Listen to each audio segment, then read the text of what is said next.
在繁忙的越南的街头，他是一名三轮车夫，每天匆匆忙忙就是为了讨一口生活。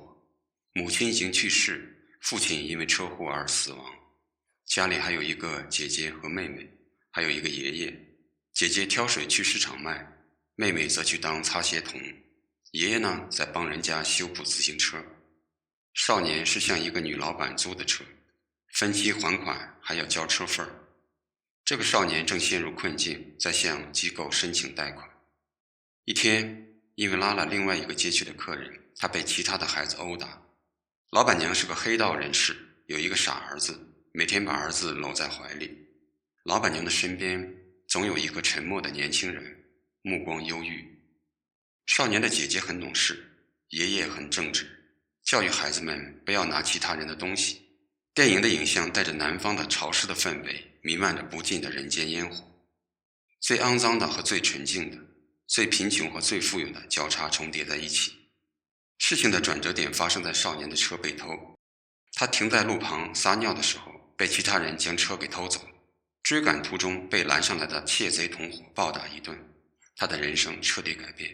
一方面欠了老板的车钱，另一方面也断了生活的来源。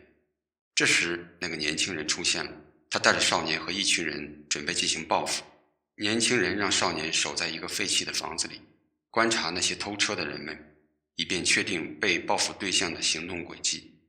年轻人的手下有几个妓女，他从女孩们身上收取佣金。少年的姐姐最终也沦为其中的一个。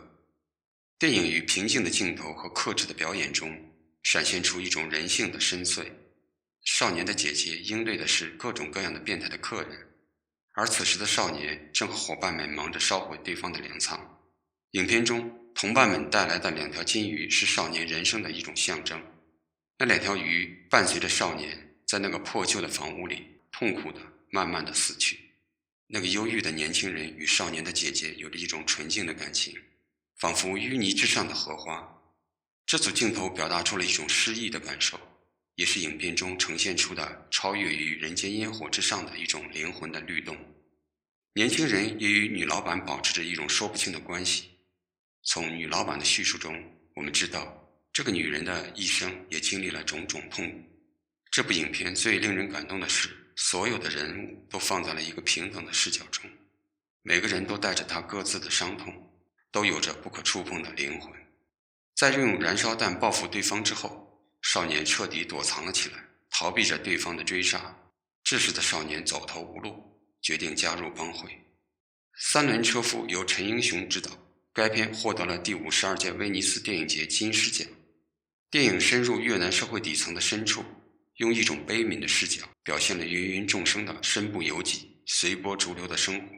这是一部你通过几个镜头就可以断定它是一部杰作的电影。在写实主义的风格中蕴含着广袤的诗意，描写苦难时无关道德的评判，而是源于更深广的人性和更复杂的个人处境，如静水流深，打动着人们的灵魂。感谢您的收看，补光说影为您分享好的电影、好的故事，感受不一样的人生。喜欢的话请关注、订阅并点赞，您的支持是我前进的动力。我们下期见。